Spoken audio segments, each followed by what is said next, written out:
Coming up next, it is a welterweight showdown between Erick Silva and Colby Covington.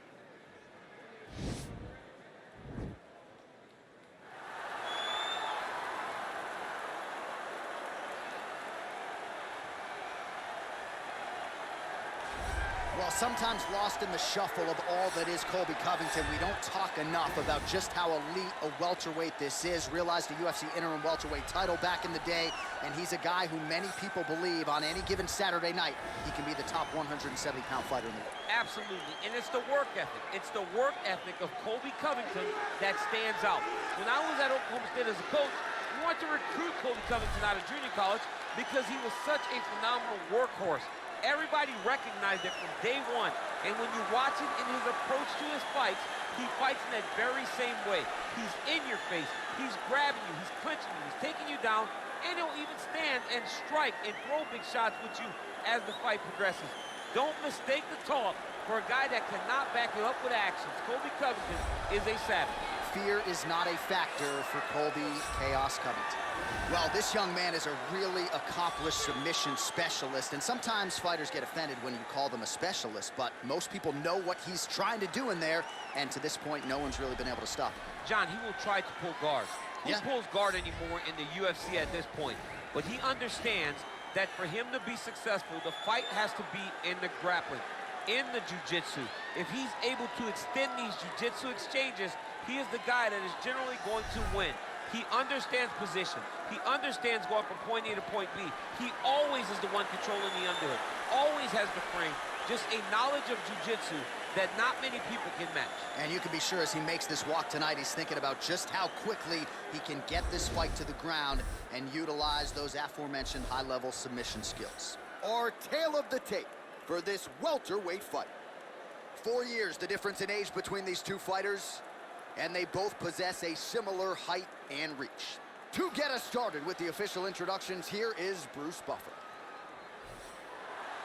Ladies and gentlemen, this fight is 3 rounds in the UFC welterweight division.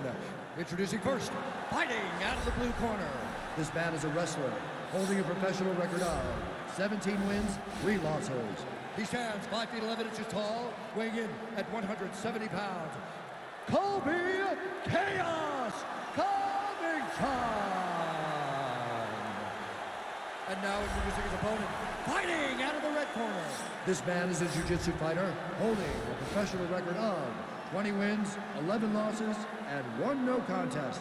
He stands 6 feet tall, weighing in at 170 pounds. Fighting out of Vila Velha, Espírito Santo, Brazil, Erick Silva! And when the action begins, our referee in charge, Herb Dean. Herb Dean, third man in the octagon for this one. Ready. Ready to fight. All right, so here we are in Las Vegas, Nevada, inside the T-Mobile Arena. This has really become the UFC's home base here in Vegas since 2016, and you competed on that inaugural night. UFC 200 was a big one. I got to stand across the octagon from one of the greatest fighters of all time, Erick Silva. But the roof was blown off at UFC 200. So many stars and legends competed on that night. I'm glad I was able to stand amongst them tonight. You get to make your mark on this great event. Big elbow lands on the side of the guard. And now he's got the tie clinch. Stuffs the takedown there. How good is his takedown defense? That knee might have landed there. And both guys really throwing with authority. Battling for hooks. Well, he continues to stay busy. What do they say, DC? Punches in hard fighting out of the... There you go. There you go.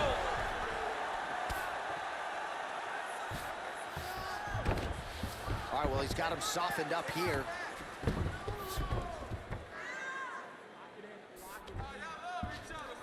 All right, he's got the hooks in, DC, working off of his back. Now look for him to attack the neck of his opponent to try to get the rear choke. All right, he's got the full mount now. Is this one of the most dominant positions in MMA? Is that fair to say? It's a very dominant position. It's one of the most ideal positions you can get to, especially if you are fighting someone that doesn't truly understand that they're not in as much danger. Now the guy's got armbar. He's attacking it on him.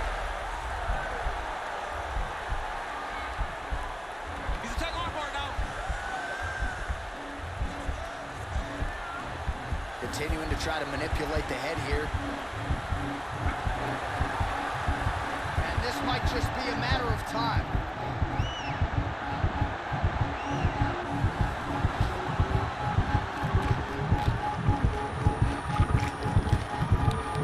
He got it, John.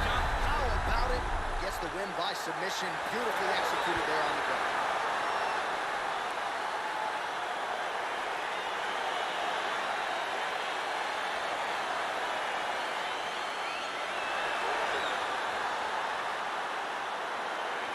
Well, let's take a look back at the replay as he gets it done by submission tonight, champ. He was able to get the fight to the ground exactly where he wanted it.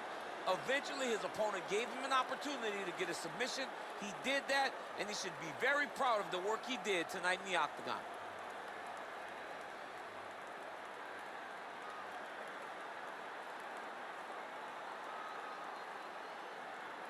So there he is, your winner by submission. That could hold up as one of the better subs of the year.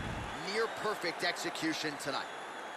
Ladies and gentlemen, referee Herb Dean is going to stop this contest at 3 minutes, 21 seconds of the very first round, declaring the winner by tap out due to an armbar, Colby Covington. All right, so what a performance by this young man here tonight as he gets the win by way of submission. He certainly put a lot of stock into getting the finish tonight, and he did just that. Congratulations. It was a very tough fight, but he knew that if he did everything right, he can get to his position, which is the ground, and he would be able to find a finish by submission tonight. He did just that.